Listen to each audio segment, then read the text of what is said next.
This video is all about conflict. Okay, it's not all about conflict. That was kind of, you're meant to do like a hook thing at the start to get people interested, to get them to pay attention. But I think you're perhaps a little bit smarter than that. Maybe you won't respond to being manipulated. This is another kind of piece to camera for a couple of reasons. The first reason is I genuinely wanted to talk about technology and my conflict with technology, but also I'm trying out a few new things. I have a ND filter, a new ND filter I'm trying out for anybody who's a gearhead, and if you're not a gearhead, skip forward about 30 seconds. I'm using a Lumix GH7 through a Leica 24mm f1.4 lens with a nice ND filter on it because it's quite bright today. So that's some of the technology I'm using. I'm recording into a Deity Lav transmitter, lav mic into a transmitter, although I'm just recording on board to the transmitter. I'm using a monitor above the camera to check my exposure. I'm recording in Vlog. So there you go. There's a lot of technology, which if you don't know about cameras or that kind of stuff, I might as well be probably speaking a foreign language. But it is an interesting subject for me. And I haven't rehearsed this. There's no prep. I don't have a script or a teleprompter again for this. This is just kind of me speaking from the heart, really, because I do think technology is amazing and also is going to be the end of the world. Let me explain why. I wrote an email piece a little while ago about AI and about the challenges with AI. I'll put a link to it wherever this video is if you want to have a look at it. But essentially, my research has told me that AI is extremely powerful for many reasons, primarily because there are billions and billions of dollars being invested in making the system work. And I use AI a lot. I use AI to give me ideas. I use AI to help me if I'm building something, either a script or a course or something like that. I use it to help me, start off with something more than just a blank page. Once I have something to think about, then I apply my experience, my knowledge, my skill to turn that into something that represents me, whether it's a piece of writing, whether it's a piece to camera that maybe I've used AI to help me structure. I haven't used it for this today. So it has its uses. But I've also discovered there are two things that make it awful at the same time. And I'll come back to those in a minute. But my journey with technology, I started off in the mid to late 80s, working at Dixon's in Croydon. That was my first job. And it's funny because I often, when I'm doing like training courses, I talk about the fact that these things, mobile phones, they can do literally everything, every job of every item we sold in Dixon's in the 80s, maybe with the exception of microwaves, although this Samsung does get quite hot when I'm charging it up. But technology was exciting and innovative, and whether it was autofocus cameras or computers or games machines. In the 80s and 90s, technology certainly was quite a significant factor. It was a factor for me because it meant I could carve out a career selling the stuff, but also I got very interested in it myself, and this is where I learned about photography, I learned about audio, that all started then.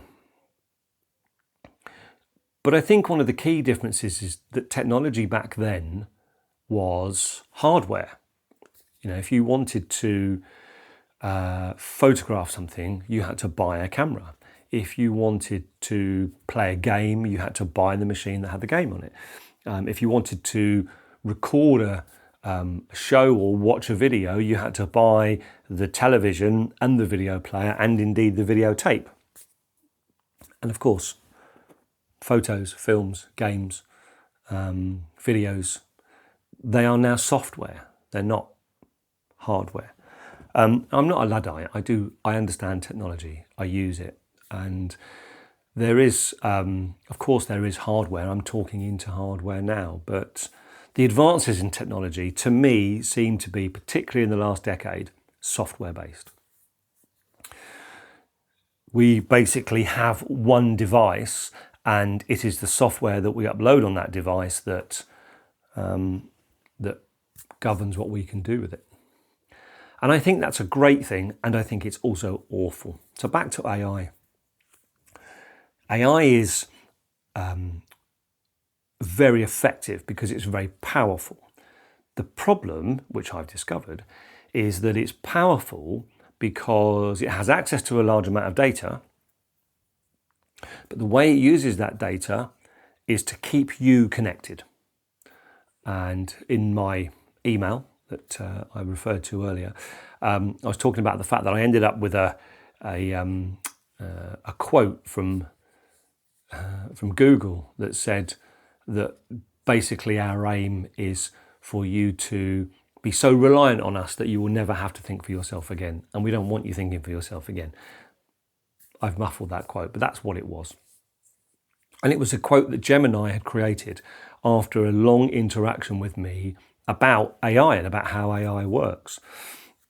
And what I discovered was that in that interaction, what it was actually doing was it was giving me what I wanted. It was feeding me the stuff it thought I was interested in. You know, I was talking about conspiracy, and of course, it was supporting that notion that there is a conspiracy to keep us connected and keep us hooked. Whether that's objectively true or not, I think it's common knowledge that we understand that certainly the software providers that don't charge us anything for their services, what we're paying is our time and our data. And we're giving those things up very freely to systems that my concern is that can do and indeed do a lot more with it than we'd like. And what does that mean? Well, you can use AI to fool you into thinking you've become an expert on something you're not an expert on. And even if you want to, you can use it to fool you into talking like an expert on subjects that you are not an expert in. That may sound great, but that's where I think the end of the world bit comes in. Social media, I talked about LinkedIn on the last video I made. It's full of people claiming to be experts or claiming to have a great deal of knowledge about subjects. Now, a few of them do, and there's a lot of people I respect, a lot of people whose accounts I subscribe to. Some I even support on Patreon that have a remarkable level of expertise. People like the Geeky, Techie, Nerdy channel on YouTube, Rock, his channel is fantastic, and then Eric Zimmer. There's loads of people. But I think if we get used to an environment where we start to have to question whether what we're looking at is real expertise or is real AI generated stuff, that makes it harder, particularly if you're not someone who is inclined to want to challenge what you're reading, not sort of applying critical thinking. And I think that sounds a bit snobbish, doesn't it? If you're not someone that's applying critical thinking, but there are lots of people out there that look at this stuff online and don't challenge what they're looking at, that they accept it at face value. I think you can probably hear Romeo in the background.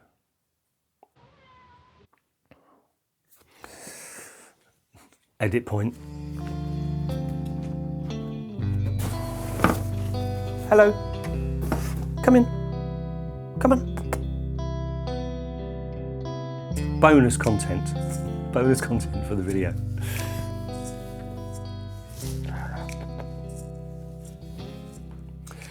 Right, where was I?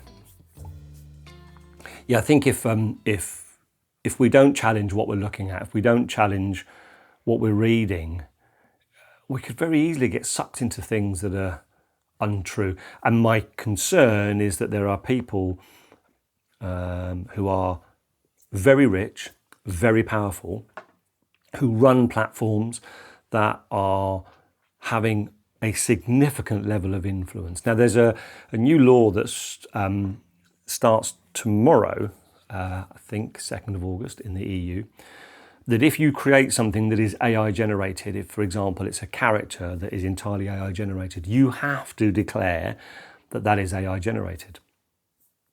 So I think things will start to change. We get those little labels sometimes, CR, on things that some of the social platforms are, I guess, trying to make it clear whether something is AI generated or not. And of course, AI is not new. You know, AI has been, my understanding is it's been around since the 50s, and it's not a new thing. But the large language models, Gemini, Claude, ChatGPT and so on, their use has accelerated significantly in the last few years, and they're the things I'm concerned about, because they're the things that give people access to information that is unreliable. And by their own admission, what they are telling us, and by their own admission, what they're telling us is unreliable. They confirm that they give us something that they think we want to hear, because their primary focus is keeping us engaged and keeping us using those tokens, you know, paying for that service.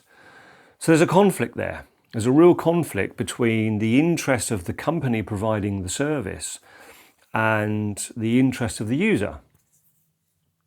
And that's different to Amstrad, for example, in the 80s, when they created the 1512 and the 1640 computers. Of course, you know, Alan Sugar, as a businessman, the organisation, its primary focus was being profitable and successful, but it did that by supplying products to people that helped them in some way. And the more the product helped them, the more likely they were to sell. There's obviously always a conflict between the profitability of an organisation and its user. There's always potentially conflict there. But I don't think the conflict was as clear-cut as it is now with some of these things. So, yeah, very helpful, and potentially the end of the world. I'm hoping that's an overstatement. But what those things have done, and what thinking about those things have done, have kind of sent me to a place where I recognise what they're for, I recognise how they work, I use them in limited amount, but not dissimilar to the last video I made. None of these things really create any meaning, do they? They're not meaningful in and of themselves. And, you know, depending what school of philosophy you follow around meaning, you know, you take Camus' absurdism, there is no meaning. We make up the meaning. And I'm not going to get into philosophy here, because I'm a learner in that area. I'm certainly not an expert. I have some knowledge, some understanding. But it feels to me that the idea that there is not a fundamental meaning that we have to find, but that actually meaning comes from what we do. You know, as a human species, we get to decide what is meaningful. And of course, you know, those things could be family, they could be people, they could be connection, which I talked about before. So I'm sitting here looking at two cats on the floor, laying down in the heat because it is quite warm, isn't it? What's the conclusion? I guess my conclusion of this little blur to camera is be careful.